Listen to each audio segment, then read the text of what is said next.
नमस्कार। अभी हाल ही में हमने दिल्ली के श्री राम सेंटर में रानी जिया का एक नाटक देखा था। रंगमंच पे समा ऐसी बंधी थी कि नज़रें स्टेज पे टिकी हुई थीं और कहानी सबके लिए नहीं थी।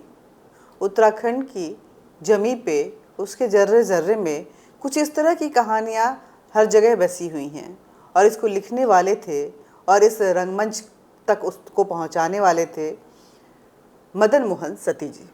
मदन मोहन सती जी गढ़वाल के रहने वाले हैं और लिखने का बड़ा ज़बरदस्त शौक़ है। और अगर आप सच में स्टेज शो को पसंद करते हैं, नाटक को पसंद करते हैं, रंगमंच को पसंद करते हैं, तो इनके लिखे नाटकों को ज़रूर देखना चाहिए आपको, जिसमें भाव भी होता है और भंगिमा भी होती है। सती, ये जो रानी जिया है जिसको कि हमने देखा दिल्ली के श्री राम सेंटर में, अभी सुना है कि वो जल्द ही उसका प्रसारण जो है पौड़ी में होने वाला है। कुछ ही महीनों में, मेरे ख्याल से 2 महीने भी नहीं बीते होंगे कि एक और डिमांड आपके पास इसके प्रसारण की आ गई। ये रानी जिया की कहानी को भी जानना चाहेंगे, इसके सक्सेस की स्टोरी को भी जानना चाहेंगे और पहाड़ से इस कहानी का जुड़ाव और उसकी मिट्टी की खुशबू को भी हम समझना चाहेंगे। थैंक यू अनिता जी। असल में रानी जिया लोक देवी हैं, जन देवी कहा जाता है और समाज में उन्हें बड़ी माँ यानी जेठी माँ जिया करके उन्हें पुकारा जाता है। उत्तराखंड में 2 जीवंत देवियाँ हैं। एक देवी नंदा देवी हैं जो भगवान शंकर से जिन्हें कहा जाता है कि ब्याह हुआ, और दूसरी जो है वो जिया रानी है। अच्छा। ये कतुरी साम्राज्य की महारानी है और आजकल ये जो है पहाड़ के लोगों की इष्ट देवी भी है। जो कतुरी साम्राज्य है वो उत्तराखंड में परमार और चंद शासकों से पहले का जो शासनकाल है उनका वो है। और इनका शासनकाल कहा जाता है कि शुंग वंश के आसपास शुरू हुआ और अयोध्या से एक राजा आए, राजा शालिवाहन, और उनके बाद वासुदेव। वासुदेव के आगे लिखा है चक्र चूड़ामणि जोशीमठ के मंदिर में, यानी कि वो चक्रवर्ती सम्राट थे जिनकी राजधानी जो है इधर सिरमौर हिमाचल के पास में, गढ़वाल, कुमाऊं और तिब्बत का कुछ हिस्सा, और इधर सिक्किम, नेपाल और सिक्किम, और इधर मानसरोवर से लेके इधर तराई में रुहेलखंड, जिसे कहा जाता है आजकल, पहले कटैर कहते थे, यहाँ तक उनका पूरा साम्राज्य है। इनकी बड़ा राजा है। ये जो शासनकाल करीब इसके 226 पुस्तों ने शासन किया और फिर ये हुआ कि 8वीं 9वीं शताब्दी आते आते राज्य कमज़ोर पड़ा और गढ़वाल जो है एक उनके एक भाई थे, एक राजा थे भानु प्रताप, अंतिम राजाओं में, उन्होंने अपनी बेटी परमार, मालवा के परमार राजा को ब्याह दी, तो उनके दामाद परमार हो गए और धीरे धीरे परमारों ने गढ़वाल को एकीकरण किया और गढ़वाल का जो मौजूदा नक्शा है वो परमारू ने बनाया। करीब 52 गढ़ एक किए। ऐसे ही कुमाऊं में राजा भानु प्रताप के ही भाई थे वीरम देव जी, उनकी भी कन्या थी, तो उन्होंने कन्या जो है झूसी के चंद राजा को ब्याह दी। तो यहाँ भी फिर झूसी के चंद राजा पहले चंपावत में आए, धीरे धीरे पूरा कुमाऊं चंदों ने एक किया और मौजूदा जो कुमाऊं कहलाता है उसका एकीकरण चंदों को जाता है उसका से। लेकिन बीच में भी एक शाखा थी जो हेनसांग और फाहियान ने अपने समय में उसका वर्णन किया है, वो थी चौखुटिया के पास में रामगंगा घाटी में। अच्छा। और लखनपुर उनका किला था, तो उसके संस्थापक थे आसंती देव, बसंती देव। इस शाखा में प्रतापी राजा हुए प्रीतम देव जी।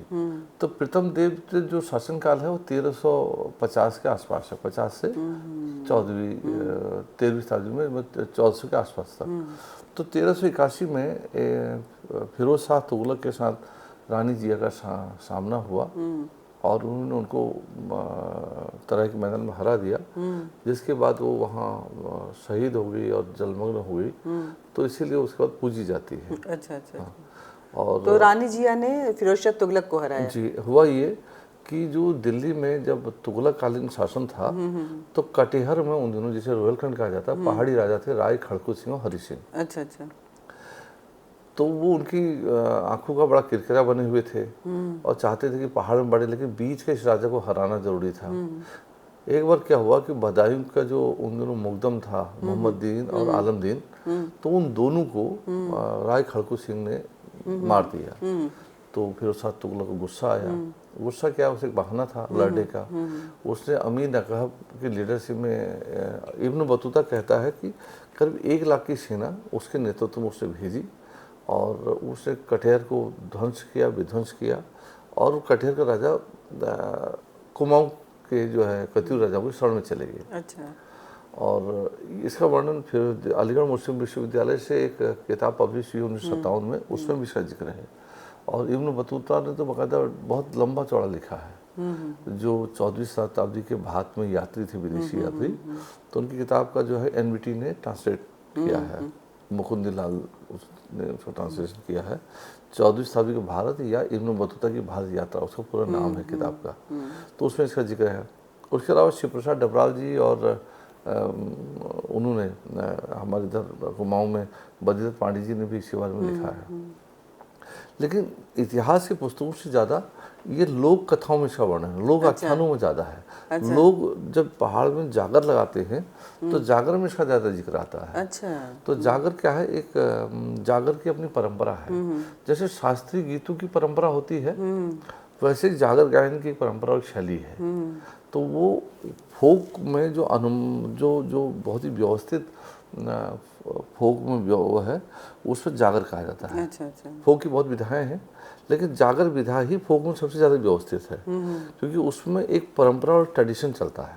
ऐसा नहीं कि आप जागर यहाँ से शुरू कर वहाँ से ख़त्म कर दिया, ऐसा नहीं। वो बाकायदा एक श्रुति है और उसमें पूरा गाया जाएगा। अच्छा। तो कुमाऊं में जिया रानी के गीत भी गाए जाते हैं, उनके शौर्य की गाथाएं भी हैं, लोक कथाएं भी हैं। तो लोक में व्याप्त हैं वो, बहुत उनकी चर्चा होती है। पुरानी महिलाओं के साथ बैठिए, पुराने बुजुर्गों के साथ बैठिए, तो आपको लगेगा कि हर दूसरी महिला आपको रानी जिया की कहानियाँ सुनाएगी। अच्छा। कि वो इतना बड़ा घाघरा पहनती थी, 9 पाट का घाघरा पहनती थी, वो तलवार चलाती थी, उनका सौंदर्य ऐसा था, उनके बाल ऐसे थे।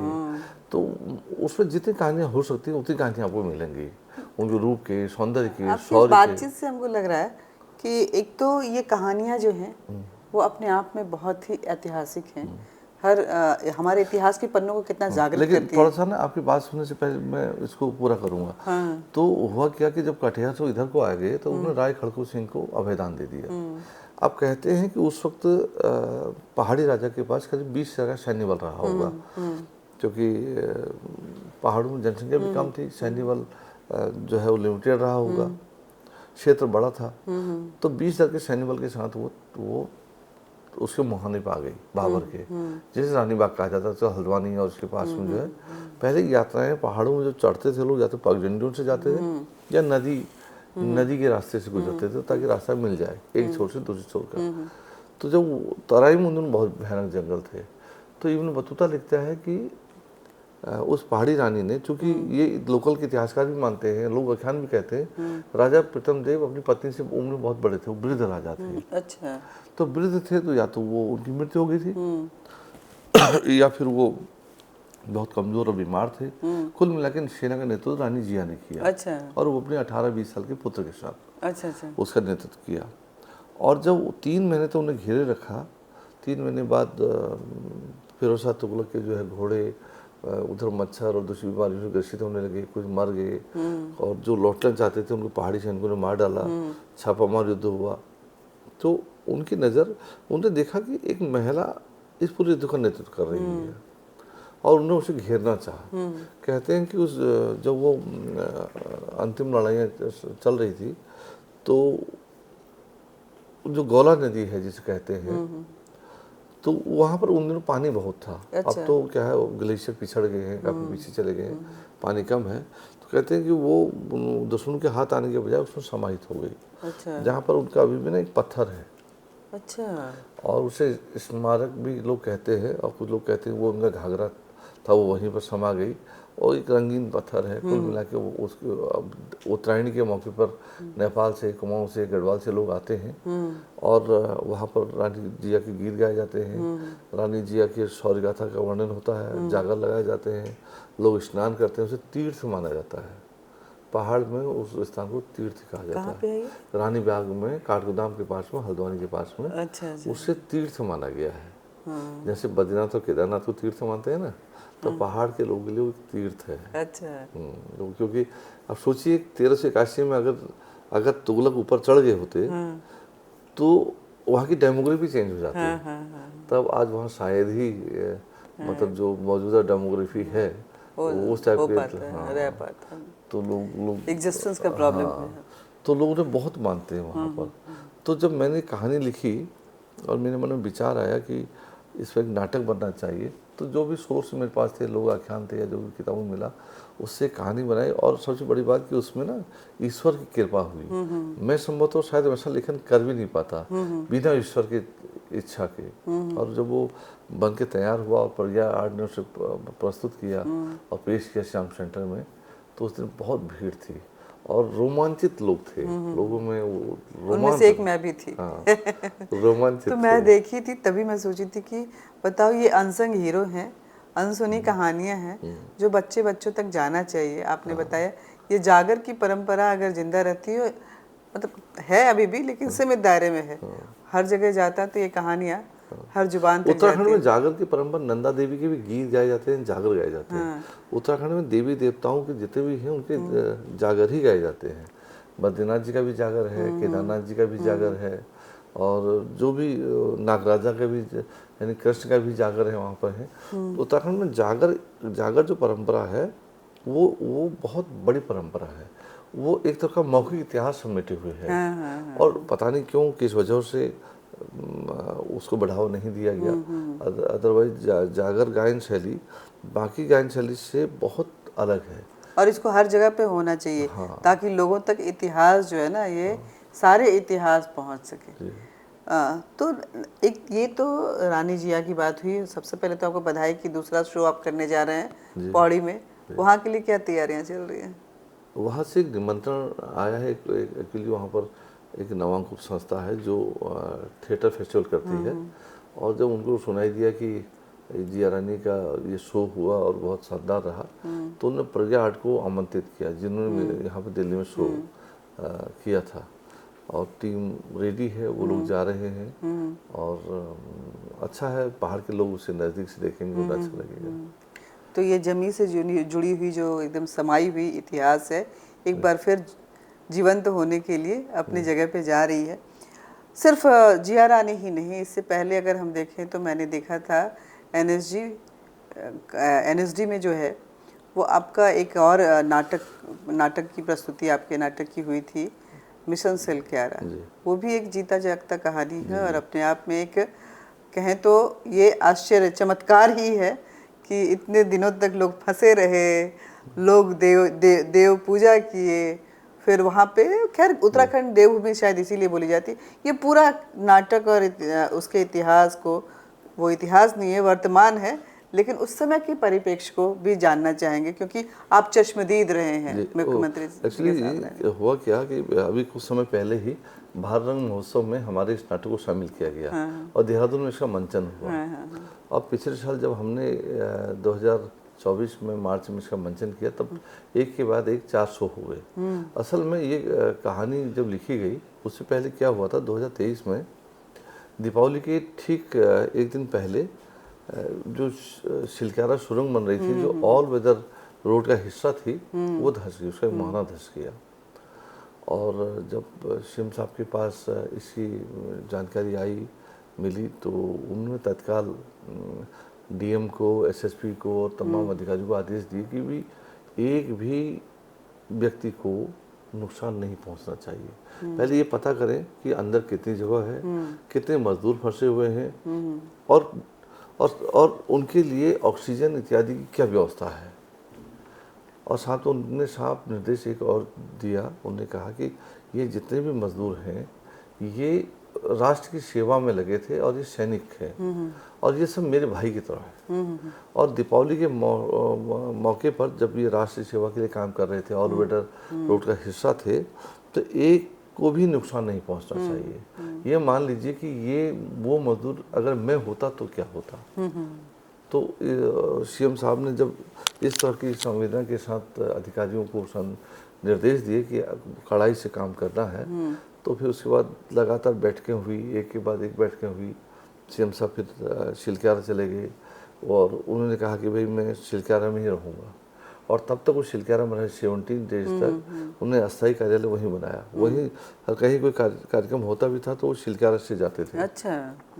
और उस दौरान जितनी भी केंद्र सरकार की एजेंसीज थी जो ड्रिल करने वाली या सुरंग बनाने के एक्सपर्ट लोग थे, उन सबसे संपर्क साधा किया। सीएम साहब ने को जब कहा गया कि भाई यहाँ बड़ी मशीनें और नई मशीनें तरह की मशीनों से होगा, तो ऑगर मशीन मंगाई गई, यहाँ तक कि विदेशी एक्सपर्ट बुलाए गए और तीनों तरफ से सुरंग को खोलने की कोशिशें हुई। और जब जानकारी जुटाएगी तो ये था कि 41 मजदूर अंदर फंसे हुए हैं और 2-2.5 किलोमीटर का एरिया है जिसमें वो टहल सकते हैं। और एक बहुत बड़ा चमत्कार ये भी था कि 4 इंच का एक पाइप जो है वो सुरंग के मुहाने पर बच गया था। अच्छा। वो था वहाँ, जिसके जरिए शुरुआती जो है जो जो खाने पीने की चीज़ें हैं उसी पाइप के जरिए भेजी गई, ऑक्सीजन उसी के जरिए फ्लो किया गया। और जब 6 इंच का पाइप अंदर गया उसके बाद फिर उन्हें मिल दिया गया। और सीएम साहब लगातार, ताकि मजदूर में निराशा न आए, तो सीएम साहब उनसे बात करते रहते थे। अच्छा। उनको बताते थे कि भाई आज हम इतना आगे बढ़ गए हैं, आज हम इतना आगे बढ़ गए हैं। सिर्फ 60 मीटर का एरिया वो ब्लॉक था और अंदर से मजदूर भी सीएम साहब की बात करने से बड़े वो उत्साहित रहते थे कि उनको उम्मीद उन्हें रहती थी। उम्मीद रहता था। और वो उम्मीद ही थी कि जब 17वें दिन निकले तो सारे मजदूर स्वस्थ थे और बिल्कुल निरोगी और एकदम से फटाफट बाहर निकल आए। और ये सीएम साहब के ना जो मानवीय संवेदनाओं को, मानवीय संवेदना है उनकी, और वो जो दूसरे की कद्र करने वाली बात है, ये उनमें बहुत दिखाई देती है। देवभूमि में वहाँ भी किसी देवता की बात सामने आई थी। हाँ, कि सीएम साहब ने फिर उनको भी मनाया था ऐसी बाबा खबर आई थी। भोगनाथ का उस एरिया में बहुत मान्यता है। बाबा भोगनाथ का कहते हैं कि उस मुहाने में मंदिर था जो बना दिया गया है, तो पहले भी रहा होगा। अब बाहर के जो लोग आते हैं कई बार उस अदब को नहीं समझते हैं, उन्हें लगता है कि ये शायद अंधविश्वास है या ढकोसला है। पहाड़ों पर तो जीवंत देवता है। पहाड़ों के अगर देवताओं के किस्से आप सुनेंगे तो वहाँ हमने बचपन में एक कहानी, मतलब जो वहाँ वो सुनाते थे, तो उसमें क्या होता है कि घर के आंगन में ना जो अनाज होता है उसको एक दोनों देवरानी और जेठानी अनाज अपना अपना साफ कर रही होती हैं। तो जेठानी देवरानी कहती है मतलब कि जेठानी से कि मैं खाना खाने जा रही हूँ, आप तब तक बैठो। और वो कहती ठीक है। वो 2 नाली अनाज उठाती है, अपने में मिला लेती है। तो थोड़ी देर बाद देवरानी आती है और जेठानी चली जाती है, तो वो 2 नाली अपने उसमें शामिल कर लेती है। जैसे तीसरी नाली उठाती है तब तक आवाज़ आती है ठहर जाओ, उससे 2 ही नाली अनाज लिया था। अच्छा। तो इस तरह के देवताओं का वहाँ पर जीवंत वास माना गया है। कहने का तात्पर्य ये है कि पहाड़ की भूमि में जितने देवता हैं वो पारलौकिक देवता नहीं है, वो बहुत नज़दीक से महसूस करने वाले अनुभव किए जाते हैं। उनके चमत्कार को अनुभव किया जा सकता आप उन्हें अनुभव कर सकते हैं। पहाड़ में बद्रीनाथ जी को भी, केदारनाथ जी को भी लोग फील कर सकते हैं। वो जो वलय है ना उनका, उस वलय को फील करते हैं लोग, बशर्ते कि श्रद्धा हुआ आपने। चलिए, ये तो मिशन सिलक्यारा और हमने रानी जिया की बात, लेकिन बात आपकी यही नहीं रुकती है। एक कर्मयोगी भी है आपके साथ जुड़ा हुआ, वो उसका क्या मतलब, उसके बारे में अगर जानना चाहें, उसके बारे में अगर समझना चाहें तो कर्मयोगी, क्योंकि उसकी भी अच्छी मतलब कि 400 हुए थे उसके भी। जी। एक्चुअली मेरे नाटकों के साथ एक अच्छी बात यह है कि कोई भी 400 से कम में ठहरता नहीं है। अच्छी डिमांड रहती है। एक्चुअली जब सरकार, माननीय मुख्यमंत्री जी की जब दूसरी बार सरकार बन गई तो उन्होंने तत्काल यूसीसी की घोषणा की और उसके बाद एक के बाद एक और कानून बनाए। जैसे धर्मांतरण कानून बनाया, नकल विरोधी कानून बनाया, क्षैतिज आरक्षण को लेकर कानून बनाया, और इस तरह से भूतो न भविष्यति, इस तरह के कई बड़े काम मुख्यमंत्री जी ने किए। और फिर जब वो माड़ा में गए तो प्रधानमंत्री जी के सामने उन्होंने कहा कि भले ही अंतिम गांव के लोग हैं लेकिन मैं इन्हें प्रथम गांव को कहता हूँ। तो माननीय प्रधानमंत्री जी ने कहा कि हमारी मुख्यमंत्री जी की इच्छा है और आज से मेरे भी लिए सारे जो देश भर में जितने भी सीमांत गांव हैं सब प्रथम गांव रहेंगे। मैं भी उन्हें प्रथम गांव की संज्ञा देता हूं, तब से सब प्रथम गांव कहलाने लगे। तो इस तरह के बहुत सारे, जैसे हमारे यहाँ माननीय मुख्यमंत्री जी ने वो सेब और कीवी और उसके पूरा एक मिशन शुरू किया।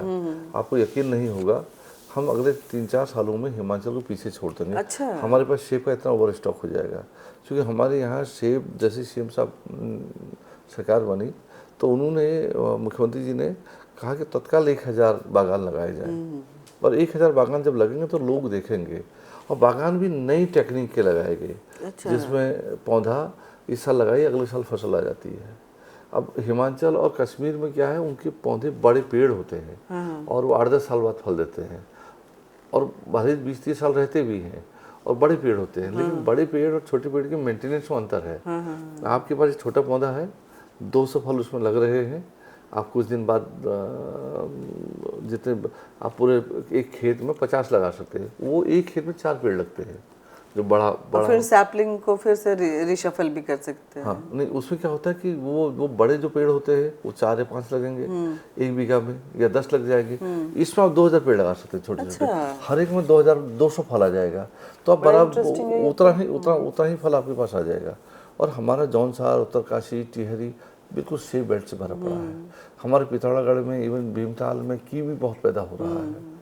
तिमूर मिशन सीएम साहब ने शुरू किया है, जिसकी सेंट जो है बहुत फेमस हो रही है। तिमूर की सेंट प्रधानमंत्री जी को भी आपने देते हुए फोटो देखा होगा। तो वो तिमूर की सेंट की बहुत खुशबू होती है क्या? बहुत खुशबू। अच्छा। मतलब वो बहुत सारी सेंट परमानेंट होता है, मतलब बहुत दिनों तक रहता है क्या? नहीं, बहुत दिनों तक नहीं, लेकिन जब तिमूर की सेंट आप रखेंगे तो आपको फील होगा कि ये सेंट है कुछ अलग सा है। जैसे दुबई वगैरह का जो सेंट आता है, वो उसमें ना हल्का सा आपको अलग टाइप का थोड़ा तीखापन रहता है, स्मेल जो रहता है ना, लेकिन इसमें आपको प्राकृतिक लगेगा। अच्छा, मिठास वाला नेचुरल फीलिंग। हाँ, वो जो तिमूर के पेड़ के आसपास की जो खुशबू रहती है, उस तरह की खुशबू आपको फील होगी। जैसे लीची के बगीचे में आप जाते हैं तो आपको लगेगा ना लीची के बगीचे के, और आम के पेड़ के नीचे जाएंगे तो आपको लगेगा कि आम के पेड़ की आपको अनुभव होता है। अब जो लोग 1-2 बार ही गए होंगे उनका क्या अनुभव पता नहीं, क्योंकि मैं तो पहाड़ का आदमी, बाग बगीचे देखे मैंने। तो आपके आम के पेड़ के नीचे आप 1-2 घंटा बैठिए तो थोड़ी देर में आपको ऐसा लगेगा कि आम भीनी खुशबू आने लगती है, और आम का पेड़ आपसे कुछ कह रहा है। ऐसा फील होता है ना कि मतलब आप उससे कनेक्ट हो जाते हैं। वैसे तो बागान में जिस पेड़ के नीचे भी बैठिए ना, उसके साथ ना थोड़ी देर बाद आपको लगेगा कि उससे कुछ कनेक्शन बनता जा रहा है, कुछ बातें होती जा रही है। मतलब गांव में जाइए तब, अब यहाँ दिल्ली में तो गांव है नहीं तो ये कंक्रीट जो जंगल है उसमें हम लोग रह रहे हैं। दिल्ली में ना वो चाय के छोटे छोटे वो चलते हैं इसके नीम के पेड़ के नीचे, तो देखिए वो किसी रेस्टोरेंट से अच्छी फीलिंग देते हैं। अच्छा, ये बात भी है, तो वहाँ बैठ के चाय पीने का मजा ही कुछ और है। पत्रकार लोग तो वहीं चाय पीते हैं। तो फिर कर्मयोगी के 400 शो आपने किए। हाँ, इस तरह से मैंने जो बहुत सारी कहानी थी उसको एक की, जो जैसे चाहे वो ये जो सेब कीवी और तिमूर का हो, या फिर प्रथम गांव का हो, या वो यूसीसी का मसला हो, ये सबको कहानी के रूप में जोड़ा और एक नाटक बनाया इस पर। तो ये बहुत, इसको एनएसडी के हमारे साथी थे सुवर्ण रावत जी, उन्होंने बहुत अच्छे से पिरोया इसको। अच्छा। और एक बहुत सुंदर कहानी है ये।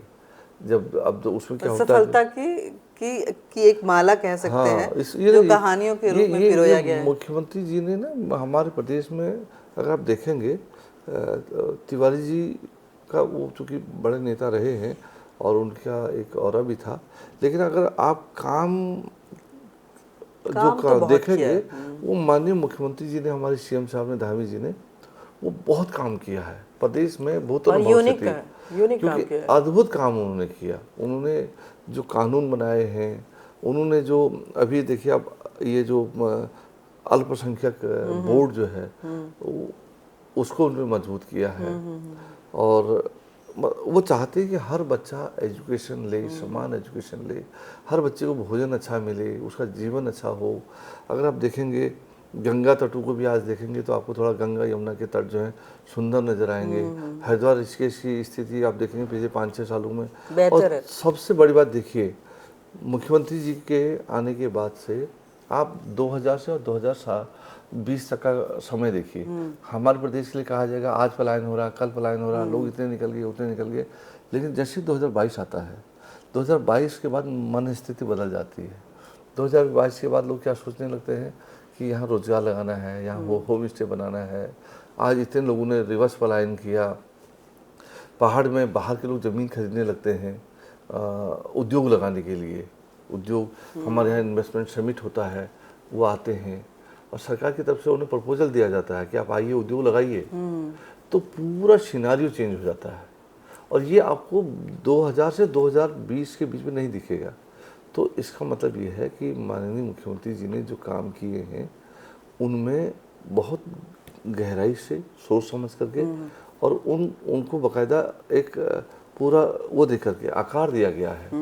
तो चलिए, ये तो बता रहे थे मदन मोहन सती जी बदलते उत्तराखंड की तस्वीर, लेकिन इस बदलते उत्तराखंड में एक जो उभरता हुआ नाटककार है जो अलग अलग कहानियों को पिरोता है, अपने अनुभवों को अपनी लेखनी से जीवंत करता है, उसमें कर्मयोगी भी होता है, उसमें चमत्कार और रोमांच से भरी एक कहानी मिशन सेलक्यारा भी होती है, उसमें इतिहास भी होता है।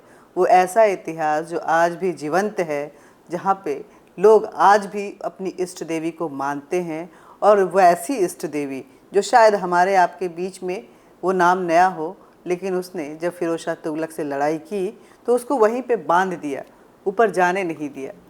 तो ये बहादुरी की कहानी है, मतलब इसको कह सकते हैं कि रियल हीरो जो अनसंग हीरो जो है वो रानी जिया थी। तो आप ऐसे ही लिखते रहिए, हम लोगों को के सामने ऐसे ही एक जीवंत मनोरंजन पेश करते रहिए और आपको बहुत बहुत बधाई आपके रानी जिया की अगली शो के लिए। थैंक यू, धन्यवाद।